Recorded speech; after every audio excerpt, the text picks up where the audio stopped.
This is Paul Murray Live. Thank you, Sherry. Certainly the start of this program will be a melon-free zone. There's plenty of other things to get to. We'll get to them in a moment or two's time. Have a wonderful weekend. Thank you very much for watching. Come on into the main cave. Let's get straight to it. The protests. Well, we told you about it over the past week or so, that these things were ever so slowly building, but they weren't really that big. Certainly there have been bigger student protests when it comes to climate action, but of course that all disappeared because the government changed. This, however, was how the media covered it. Well, most aren't old enough to vote, but it didn't stop thousands of school students ditching the classroom today to protest against Pauline Hanson. More than 1,000 students have ditched the classroom, staging a walkout to protest the rise of Pauline Hanson. 1,000 in a city of, what, 5 million people? Quick, stop the presses. Now, I want to take you through some of those who decided to turn up because, as we have shown you multiple times, the organisers themselves actually have no idea what One Nation stands for. Remember the claims about the mass deportation of school kids? Rubbish. Plenty of signs, of course, homemade, very organic, beautiful, because you see, she's got orange hair and Trump's got orange hair because they're the same, right? Plenty of kafirs were around because apparently that was part of all of it. I don't know why the Indian flag is on there particularly, but, you know, that gets a run. Now, you also, by the way, I should explain this to you. You may well have seen a lot of footage from the protests here tonight, which has got blurs all over it. That's because you can't just put the F word visibly everywhere on television, and there was an awful lot of F word, both being held up in the signs and being said by the crowds. Pauline Hanson, we're coming for you! High school uni teachers too! Hanson! Pauline Hanson, go to hell! Take your racist there as well! Pauline Hanson, go to hell! Take your racist there as well! I'm an individual. We're an individual. We all say the same thing together. Again. Pauline Hanson, go to hell! Take your racist there as well! Racist, sexist, anti-queer! Hanson is not welcome here! But my favourite of the videos that was around today, it comes from South Australia. Now, Corey Bernardi, we know, is absolutely fearless. He's fantastic with social media and great at just kind of pointing out the odds and sods of those who were taking to the streets in Adelaide today. This was on Corey's social media this afternoon, and he kind of just took the laughing approach, which is always the better one.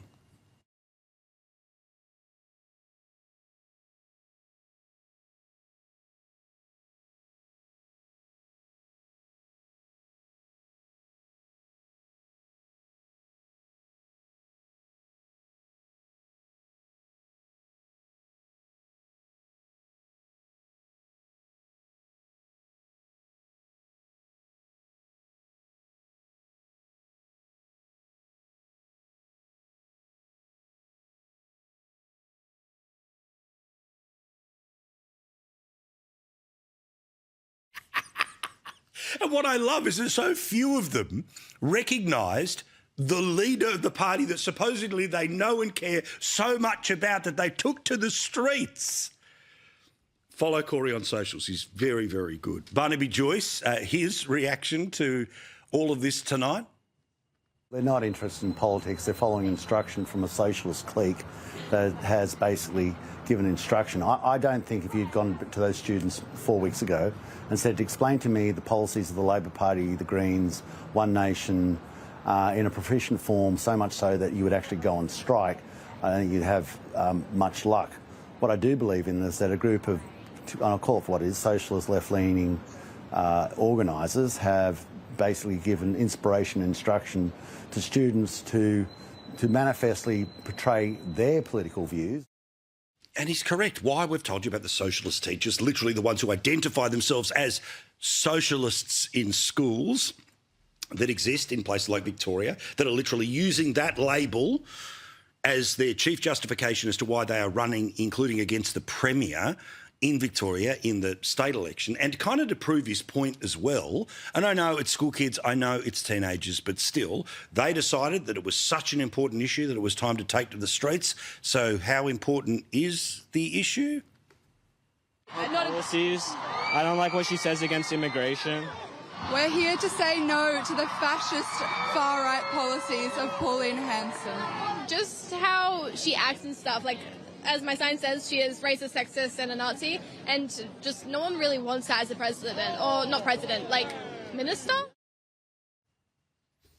So we don't have a president, and examples please, but still, again, I get it, there's only so far you can push on the individual, but the point is being made here. Now, there was one little moment that I think is worth talking about here, and if it had happened to any other media outlet, it would be being spoken about in the terms that I'm about to talk about here. I don't view what I'm about to show you as funny. I view this as kind of borderline assault. This is what happened to our reporter when they were in Melbourne today.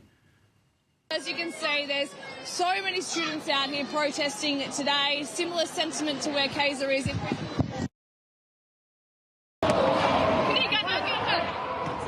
Give it back! Give it back! Give it back! Give it back! Give it back! Give it back! Let it go! She stole my microphone, it's in her bag.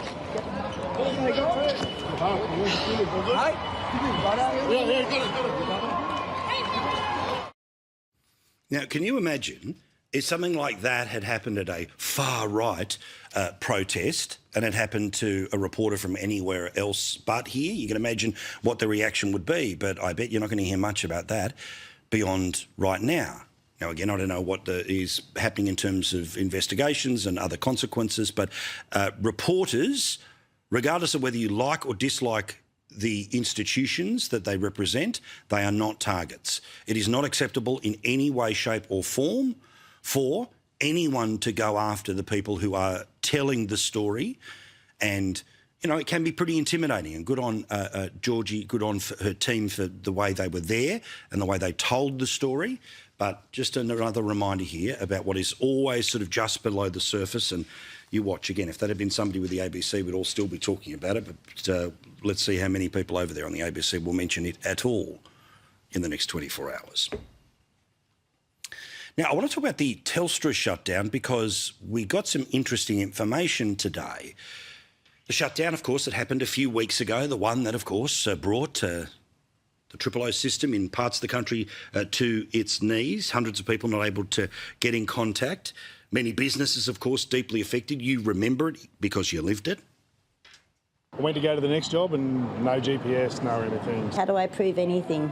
So it didn't come through the tablet. I couldn't get reception to get through the tablet, so I can't do anything.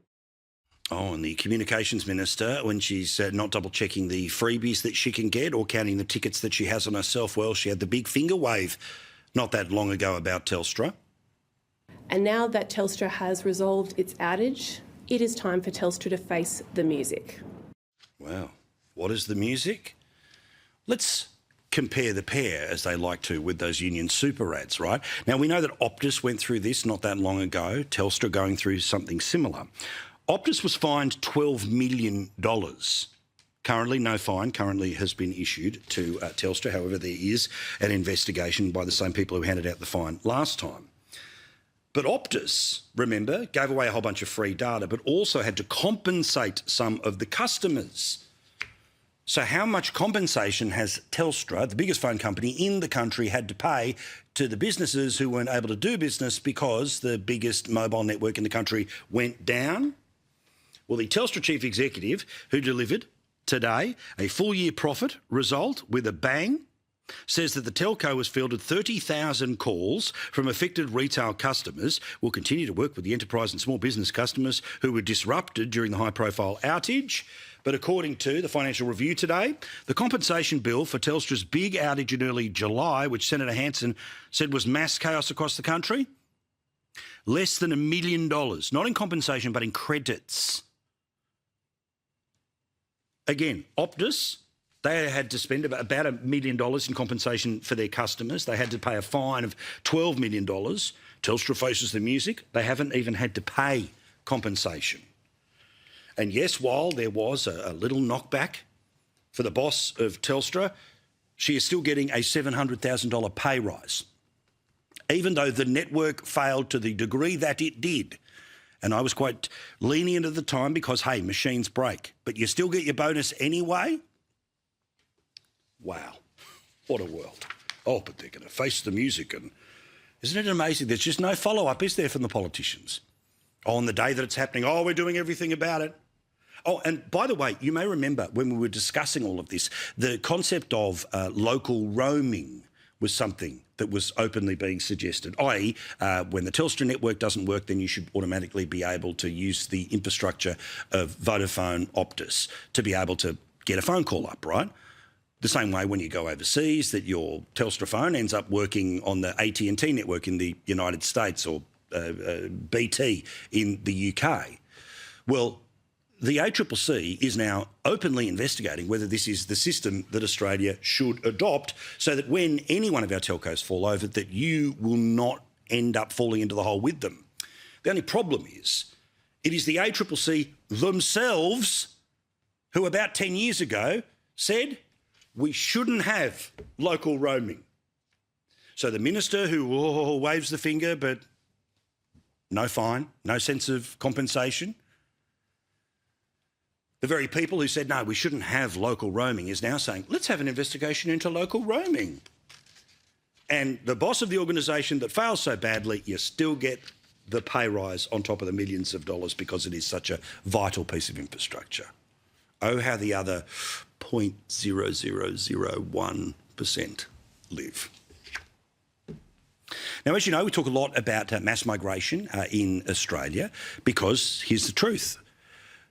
All major sides of government have been addicted to the Ponzi scheme, which is you need more people to come here because you need more people to pay the tax for all the people who were born here and came here last year who slowly but surely get older. Eventually, more people go into the aged care system and, yes, you need the tax base to keep paying for it. Thus, you just keep tipping taxpayers in. And it's always better to bring somebody in who's over the age of 18 because you don't have to wait for them to turn up from being little bubbers born here and they start theoretically working and paying tax straight away. But Australia's population is still absolutely surging. 30 years ago, 18 million. Today, 28 million. 30 from now, we're on our way towards the 40 or 50 million number. And where's that going to come from? Well, it ain't coming from babies.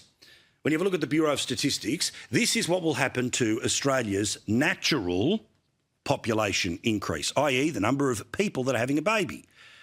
With many families only having one, you don't end up with the literal replacement of the number of people that are in any one family. So the way that you have to tilt that up, and this is not the great replacement theory, if anyone's going to try to pretend that's what I'm talking about. I'm talking about literal, physical human replacement, not cultural. Well, of course, it has to come from overseas migration. Now, again, the three lines you see here is best case scenario, middle case scenario, worst case scenario. Well, again, when it comes to net overseas migration, well, it doesn't matter whether we go low, middle or high. Population goes uppity up, and it goes uppity up by millions of people. So much so that the Australian population, and you know this already, but I have to just show you the numbers behind it so people don't think when you discuss this at a barbecue or a relo bash on the weekend that they think you're making anything up here. The prediction, by the way, one of those three predictions, which comes from the Bureau of Statistics, says by 2070, 45 million people will live in Australia. 45 million people in Australia. Does anyone believe that the state, federal or local governments who cannot fill the potholes that exist for 28 million people will magically be able to deal with 45 million? But shut up, you're racist if you mention any of this stuff. You may notice I have not mentioned race in any way, shape or form. It's just literally a raw numbers game in all of this. And even with the population that will continue to streak until the 2060s and 2070s, the budget deficits, well, they continue, of course, until the 2060s. $1 trillion of deficit becomes $2 trillion of deficit. That matters because you go from no debt in 2007, none, to eventually the debt going from the 20th biggest thing that we spend in the budget to the 15th to the 10th. And then in Victoria, an example, it starts to move into the top 10 and is closing in on the top 5. It's why debt matters. It's why that tsunami of debt and the Fix Victoria thing matters. There is a consequence, even to those who think there are none. Well, all of this is fresh in the news again today because the New South Wales government has come forward to give us a bit of a picture about how they expect Sydney to deal with such population growth, not by 2070, not by 2060, not even by 2050. 1.3 million extra people by 2046, in 20 years' time. 1.3 million people. Now, if you know Sydney, the simple question is, where the hell do they go? Sydney doesn't look like Sydney anymore. It eventually looks, building-wise, like a Hong Kong, like a Manhattan, where essentially it just goes up and that's it. The quarter-acre block, well, it all just gets flushed. But who cares, right? More people equals more taxes. More taxes equals more rates equals, you know how it goes. Now, the claim here is that Sydney's east will take on the majority of the city's new housing population over the next 20 years. Really? Does anyone believe they're going to fit in an extra 1 million people into the eastern suburbs of Sydney? And I know we're a national show, but come on. You reckon a whole bunch of people living in the terrace houses of the eastern suburbs are about to have them knocked over by developments, replaced by towers? Well, logically, the closer you are to the city, that's what should be happening, but anyway. Sydney has about 2 million existing homes for its 5.3 million residents. The plan is to increase it by another 800,000 new dwellings. And this will, of course, create 950,000 more jobs across Sydney by 2046, which means the region's population is expected to have jumped by 23% in 20 years to 6.6 million people. They can't fix the potholes right now, but get ready because the population is going to jump by 23%. Kelly Sloan, who is the opposition leader in New South Wales, also represents an eastern suburbs electorate, says it doesn't put a shovel in the ground, this plan. It doesn't build another house for Sydney. It doesn't talk about infrastructure. It doesn't talk about schools. It's very hard to put faith in a plan for 20 years when they can't deliver now. Halla freaking Luya. But anyone dares talk about this? Terrible, racist. Not the case at all. And meantime, despite the fact that there are more people here than ever before competing for everything, from public transport to public education, to driving on the roads, to going to the hospitals, to calling OOO. Australians have been hit with the worst wage growth in 4 years. So your pay rises outside of the public service don't really exist, and they're being swallowed up by the cost of everything. Oh, but we're the government and we've given everyone a $250 tax cut. Okay, 250 divide by 52 weeks. Yeah, 4/5 of bugger all. Oh, well, we helped out with cost of living relief when it came to power bills. Oh, yeah, that's gone though now, right? Oh, yeah, okay. But we helped out with cost of living when it was petrol, right? Yeah, that's gone too. Oh, yeah, but, see what I mean? And if you want to check how normal your wage is, Australian full-time workers are facing a deepening cost of living squeeze, with wage growth slumping to the lowest level in 4 years. Data from the Australian Bureau of Statistics shows average weekly ordinary time earnings for full-time adults has risen just 1.6% to now $2,000 in the 6 months to May. Now, is a pay rise good compared to your wages going backwards? Sure, but do you end up effectively being in a real-life per capita recession because your wages might go up but the cost of everything goes up by more? That's why working people are suffering right now. It's why the working class and the middle class, it's why Gen X, it's why millennials have turned on the government and are looking for anyone else here. But do I expect the people whose full-time job it is to talk about politics, to see this, to read this, to put this to the Prime Minister? No, it's not as exciting as Mellongate, and it is not as exciting as simply just writing down whatever the announcement is that the Prime Minister has on any one day.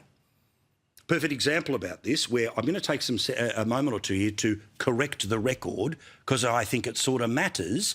And the people who, of course, are much more venerated members of the media than little old me, the people who are the independent reporters that are speaking to the millions and millions of people each and every night who just swallow whole government spin. Now, as you know, the Prime Minister, the Treasurer, they like to pretend that their version of economics is the only one that matters, that their version of the story of Australia is the only one that's true. And the truth is that with such a massive turnover in the number of people who were around when Rudd Gillard Rudd were in power, even when Abbott and Turnbull were in power, means the media don't remember the truth behind the talking point, let alone back into the Howard era. Well, a perfect example of this was today. The Prime Minister was announcing, again, significant financial support for the smelters in and around the country, and I don't have a problem with it. Why? It's about the industrial base. And this is how it was reported on Channel 9. Now, the bit where the reporter gets to talk to the camera is the bit that they most want you to understand. And this was their analysis of this announcement and why it's nothing but good news for the Labor Party. Politically, this big spend works in two ways for Labor. The first, it is a lifeline to a region and to voters that are prime targets for One Nation. The second, it's a reminder to voters everywhere else that the coalition government didn't make the choice to bail out Holden and Ford. This is one of Labor's favourite things to say, which is that it was the evil Liberals who sat around moustache twirling, cigar chomping and monocle wearing, who broke the Australian car industry. And the reason you can't buy a Holden anymore is because of those evil Liberals. The reason you can't buy a locally built Ford, Toyota or Mitsubishi is because of those evil Liberals. Now, the talking point is not true, and I'm going to take a moment or two to show you why, and to show you why it matters that the people who talk about the news remember the truth, not the spin about incidents. And also why you have to do your best to try to research and educate yourself, not about the talking point, but what was the reality before the talking point. Regardless of whether you like or dislike a political side, be a little bit cynical. Do not accept what they say, watch what they do. Now, why do I not believe that it was the Liberal Party that flushed the car industry down the toot? Well, let's jump back into the time machine. Because in 2012, under the Labor government, Holden at that time, and I bleed red, I love Holden more than any other Australian domestic brand, and of course it doesn't exist anymore. I still buy the merchandise for the business that doesn't exist. I bleed red, right? I love Holden, so it's hard for me to even talk about the demise of Holden, but let's go back. They got $275 million under the Gillard government to stay operating in Australia. Now, the deal at the time was that a $275 million package will be handed to Holden in return for $1 billion investment from Holden, that they'll make 2 new car models in its Adelaide plant, and all of that will be locked down for a decade. For a decade. Now, collectively, the Australian government had given billions of dollars to Holden and to lesser extents, Ford, Toyota, Mitsubishi, to be able to be making cars in Australia. Now, the basic reality of the car industry is that we, of course, correctly demand that people who work and live in Australia are paid first world wages, not Southeast Asian wages, that power is incredibly expensive in Australia because of all of the transitions that have taken place, as opposed to countries that have not made such a transition. And of course, due to their population, end up having lower costs when it comes to power. But you may remember that one of the things that was the reason for a change of government in 2013 was that in 2007, John Howard and Peter Costello left the country with duck egg zero, no debt. But debt had blown out by hundreds of billions of dollars by the end of the Rudd Gillard Rudd years, which is why, in part, Tony Abbott was able not to win by one, but to win by lots, when he, of course, wiped Kevin Rudd off the map. Plainly, we need well over $400 billion as a debt ceiling just to cope with Labor's debt. And having created the problem, Labor were trying to make it impossible to fix the problem. Utter economic and political vandalism. That's what we've been seeing from the Labor Party. And of course, that used to matter in Australia because there were enough Australians around who lived in a time where you couldn't just rack up your debt. You weren't able to get credit. You weren't able to buy a house with a huge amount of debt. You had to have a massive deposit. And if you didn't have the money in the bank, then you weren't able to spend the money. But slowly but surely, that generation has been replaced by my generation, which was the first to have absolute easy access to credit, to continuing generations after that, where it's nothing but buy now, pay later as an attitude, and that has fed into our politics. Why am I taking time to talk about all of this? Because, again, it's just a little aside by a reporter on one TV news bulletin that was watched by hundreds of thousands of people.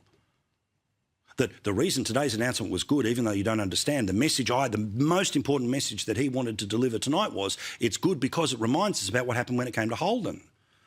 Now, Holden had already received billions of dollars. Holden got $250 million. A year later, they came back wanting more money. And the government that at that time had been elected in part because the country was in too much debt and had too deep a deficit said no. But the final piece of evidence as to why this talking point of Labor, that the Liberal Party flushed the Australian car industry down the toot, doesn't come from the Liberal Party. It doesn't come from a far right-wing think tank. It comes from Holden, the very company that was mentioned on the news tonight. This was an article about who killed the car industry.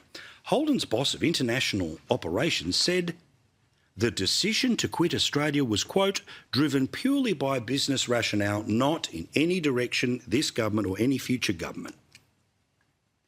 So can we go back and play that thing from Channel 9 tonight? You see, understandably, there will be people who have not been around forever. And just like me, when I got involved in the game, there was plenty I didn't know.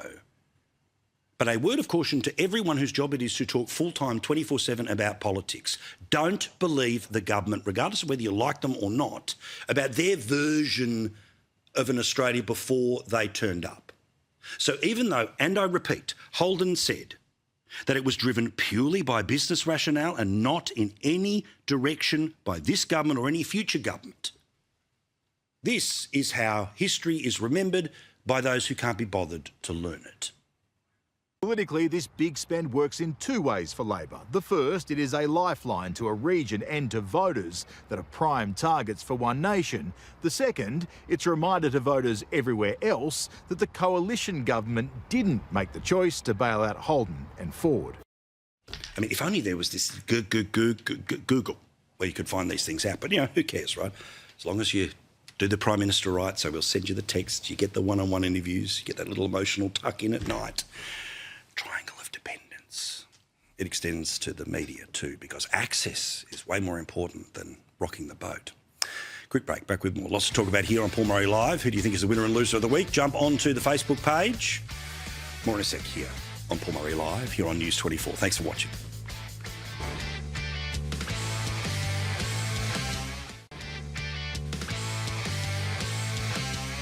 Thank you very much for watching wherever you happen to be. Joe Hildebrand, a friendly face. Good evening. The left joins us now. Everything's okay, everybody. Yeah, it's all relaxed. Forget what you've just heard. That's right. Holden was definitely flushed by the Liberal Party. That's right. Not Holden saying itself it wasn't. Anyway, Michelle Stevenson, of course, who's from Nova Radio, where she's their national news editor. Shout out to your mate Heidi, who works there as well. Yes, my favourite person to work with. She's a rock star. All right. With Sarah Harris. Like, it's an equal favourite. Yeah. There's a lot. All right, so the anti-Hanson protests that happened today, kind of pathetic. But look, trots will always exist. There'll always be teenagers who want to be future trots, all the rest of it here. But, Joe, when will they learn it doesn't hurt who they think it hurts? It only helps. Of course not. I mean, they're teenagers. You know, they're meant to be young and stupid, and they're meant to be crazy left-wing, and it's only when they get to adulthood, if they haven't made the transition to at least the centre of politics, that's when you know you should start sort of, you know, we have a real mental health crisis in this country. But look, I was pleased that it wasn't a mass kind of event. None of my kids, obviously, didn't go to school. In fact, my middle child was quizzing a friend of hers over whether she was really sick when she had the day off today. Cool. I think she just missed her. I don't think she knows who Pauline Hanson is. It's idiotic. It's crazy. As Chris Minns said during the school climate strike, which sadly and embarrassingly had far more participants, with kids obviously encouraged to skip school by their parents, and some teachers, I think, even giving it potentially sort of nudge, wink, correct, okay, looking the other way. That I think was shameless. But as Chris Minns said, you know, you want to change the world, get an education, stay in school. Well, also, look, it's this thing. I understand what a strike means. I understand that, you know, the deprivation of labour and what the concept of that is about trying to show, hey, without the worker you can't. I understand all that, right?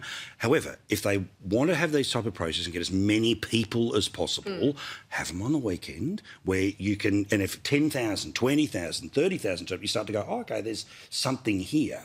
But it was kind of piss weak. The crowd's here, there and everything. It was terrible. And did you see Avi Yemeni? He was actually very funny. He was bang on point. He was going around trolling a lot of the people, and I was laughing a lot at what he was doing today. But look, Pauline Hanson's right. Schools should be teaching people how to think, not what to think. And I think at the end of the day, this was not even a good protest, because when people were questioned or quizzed on why they were protesting, the kids didn't even know. One kid was said something about my president, and it's like, no, we've got a prime minister. Yeah. Like, they don't even know. They wouldn't even know what Labor policies are or what Greens policies are. At least when I protested, and yes, I did vote for the Greens at one point because Get out! I was an art student. That's right. We've all got our skeletons in the closet. We've all got our skeletons in the closet. I was an art student. I knew no better. Well, Bob Brown was okay. I will never be invited back. No, but like, you know, we grow up. We grow up and we know that we eventually have to earn money, and that we need money to function and all those things. But I think at the end of the day, these children need to learn what it is that they're protesting. 100%. How long do you reckon it'll be before one of the kids runs against Albo in Greenway? No one is. Another. Exactly. Don't worry, you're very welcome, always welcome. Thank you. Now, look, I have avoided Mellongate this week, not because I don't think there was something there, but that's the point. There's a past tense to all of this, right? At the time, all of this was around as well. It only kind of came back up when the former Japanese ambassador decided to bring it back up. And we all know where this has been over the past couple of days. But I just want to ask a question, which is, the Prime Minister seems to have in his DNA an understanding that governments eventually fall when there's too many scandals. So if you never admit to a failure and you never admit to a scandal, then there can be no scandals that will eventually snowball into the thing that gets you in 5 years, 10 years' time.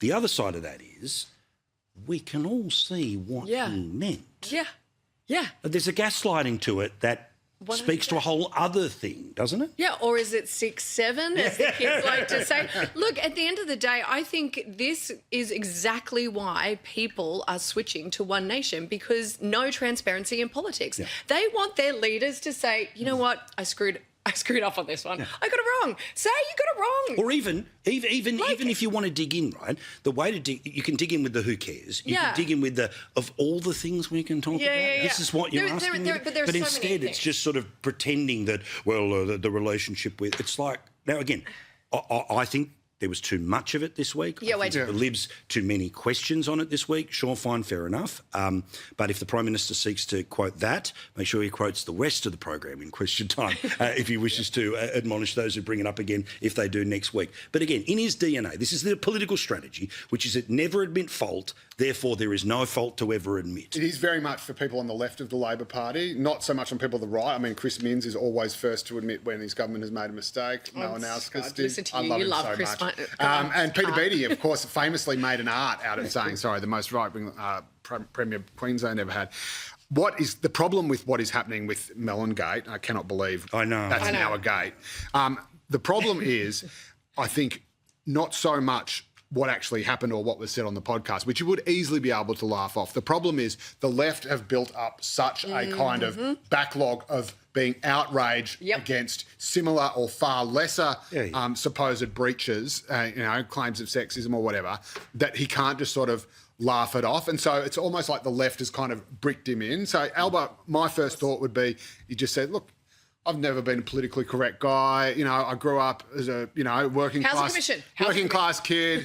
I'm a bogan from Marrickville, when it was actually really working class. This is just, this is the sort of joke you'd make down the pub. The refusal. People want to get upset about it. Yes. But then of course, everyone can point to, the left being humorless and outraged about countless other things. But I do think also the right has to avoid falling for the same trap and being guilty of the same hypocrisy. Yeah, absolutely. Oh, I mean, this is correct, right? Which is, and again, I was listening to John Stanley talking about this on 2GB a couple of nights ago when he was talking about, attempting to use the standards that the Labor Party used in opposition to win government, trying to think that the same petard is one that that the government will be hoisted upon. Yes, to a degree, but the reality is that you've got to come up with a whole new way to pull them apart. And there's plenty to pull them apart on. Yeah. Like the idea that when interest rates have gone up 15%, that the vote of mortgage holders with Labor's only down 4 points. But Should be down 15. But also, as you mentioned previously, wage growth. Wage growth is the worst since 2022, but no one's talking about that. It barely got a run today because people are still talking about the bloody melons. Yeah, correct. All right. Well, don't get me started on holidays because we all know that takes too long to explain. But I'm still proud I did. All right. Now, you're also a local councillor. Yes. And you're a local councillor in Sydney's East. Yes. The idea that the population of the Sydney Basin in 20 years grows by 23%. Yeah. Is extraordinary. It literally 1 million people to be added in 20 years' time. We know the projections about our population. And here's the thing. There are lots of people who want to come at it from a cultural perspective. That's not my conversation. It's an infrastructure question. And when you sat down and we started talking about it before we talk about it on TV, here's the reality. If you throw an extra 500,000 people into the eastern suburbs of Sydney, which is supposedly the plan here, the pipes in the eastern suburbs of Sydney are kind of old. Yes. The infrastructure underneath that no one sees, that no one wants to pay for, that no one wants to patch up, it can barely hold the current number, let alone an extra million. Absolutely, and we talk about this all the time, particularly because I represent Bondi. Bondi Beach has a real issue. We have flooding. We have localised flooding, and people would be like, well, how does Bondi flood? Because our pipes are really old, and a lot of the pipes don't even fit together. But so we don't even have functioning pipes, let alone that can support what we have currently, let alone if we add on top of that. Now, we've just gone through this ourselves. We've done our own Bondi Junction master plan, which ironically was fought against by the Labor team. We put this forward, but Labor fought against it. It was just wild times.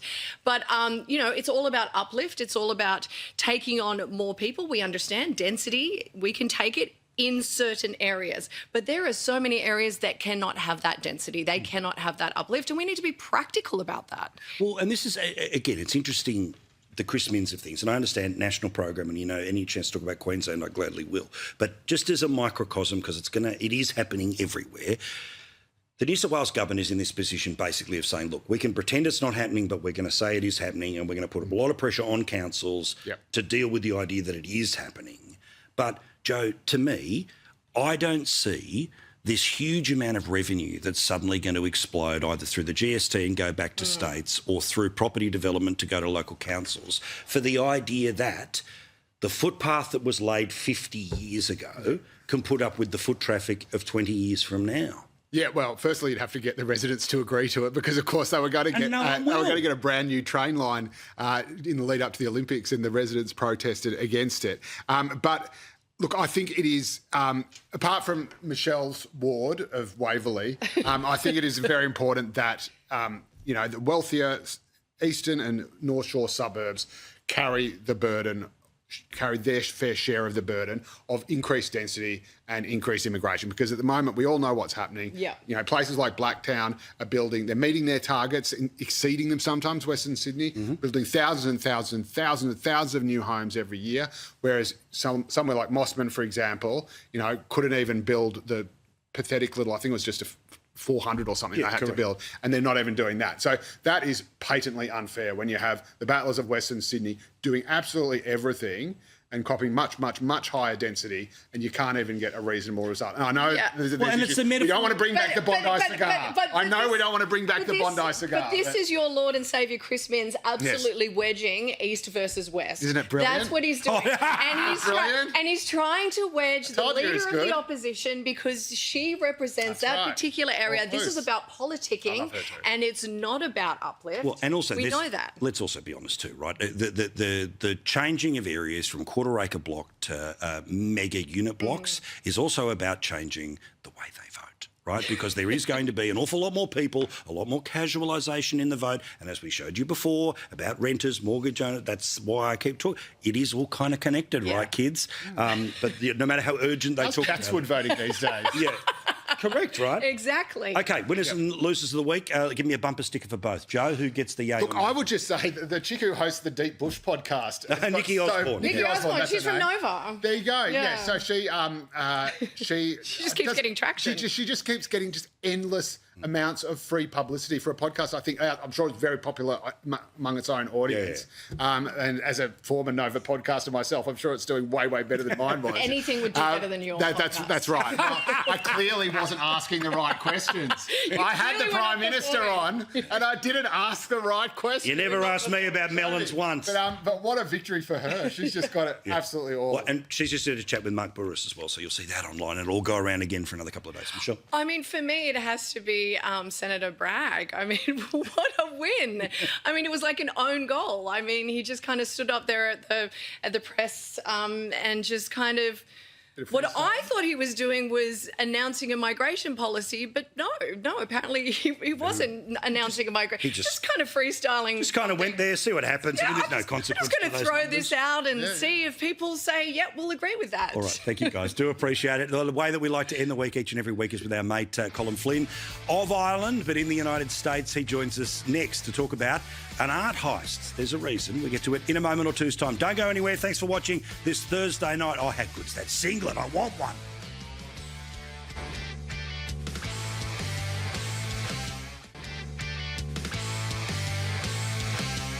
Oh, many people, this is their favourite time of the week, and it's equally mine too. The wonderful Colin Flynn, he joins us now. Now, of course, formerly of Ireland, spent some time in Rome. Now he's in Washington, D.C., where he joins us each and every week. I do appreciate it, mate. Let us talk about a story of a piece of art that went missing that kind of turned up again. Yeah, Paul, so great to see you, and happy Thursday to you and everyone watching. You know what, since we've been talking all week about this professor from Cambridge who lied about his academic achievements, who lied about his professional achievements, who kind of was dishonest about everything, I wanted to bring you a story, Paul, about honesty and about a hero who has emerged from Spain. His name is Andres Hurtado. He is 57 years of age. He's unemployed and he lives at home with his mother. It's kind of a glimpse into my future, Paul, but that's another story.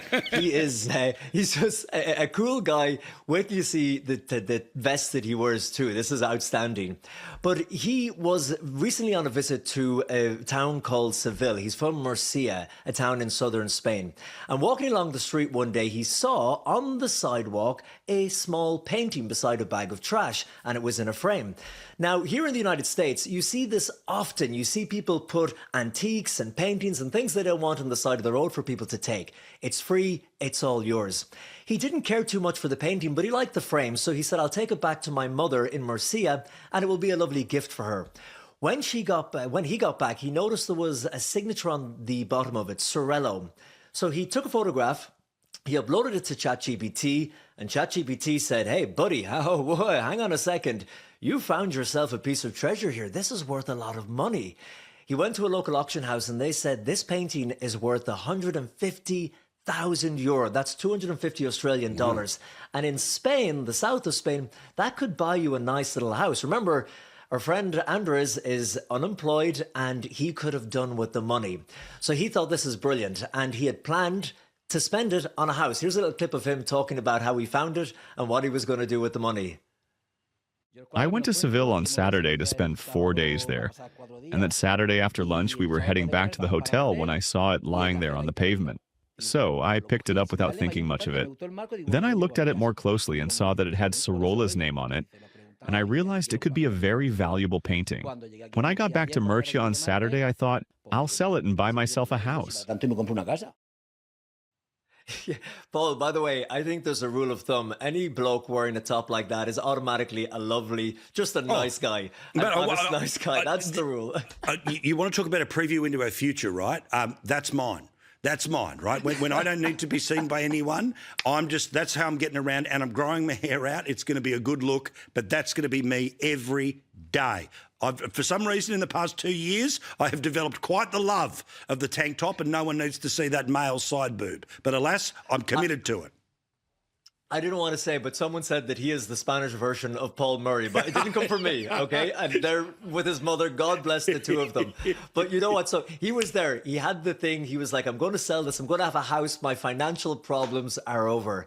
And then he saw on TV that a family back in Seville, the town where he had found it, were desperately looking for their lost painting that was such a valuable piece of art to their family. And he sat there, and in an interview on Spanish TV, Paul, he said, he thought, what am I going to do here? This is the answer to my prayers and my problems.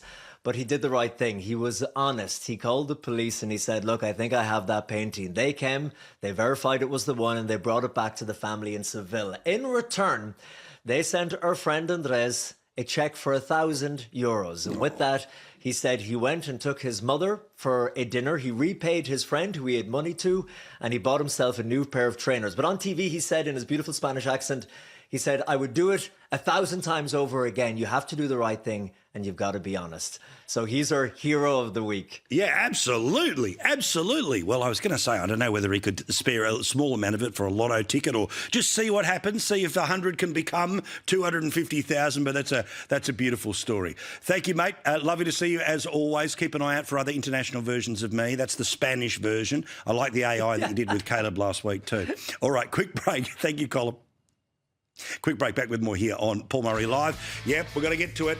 We end the show each and every day the same way, which is by having a look at the idiots on social media. The idiots, of course, are the politicians. And we don't just pay them, we pay their staff to make bad social media videos. It's showbiz for ugly people, otherwise known as While You Were Working, before we're done tonight, and then the late debate here on News 24.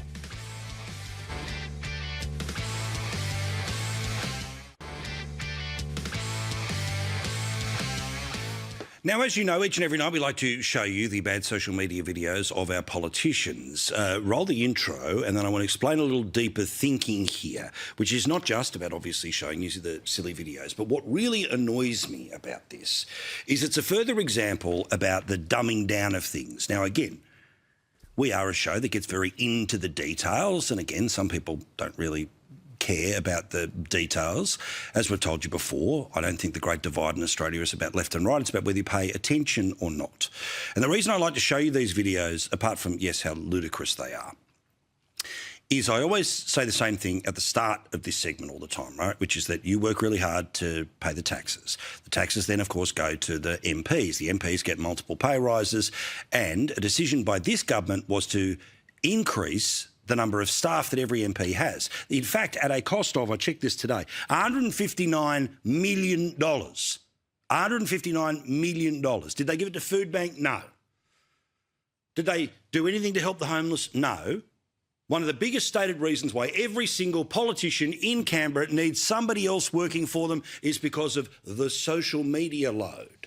So, yes, while it's fun, the point of this segment and the reason I keep showing it and the reason why we have shown it as long as we have shown it is to remind you, your money is behind crap like this.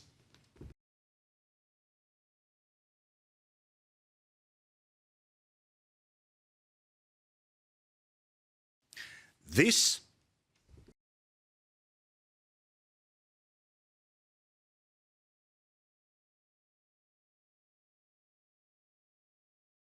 and how was their slice of $159 million spent? Well, with this.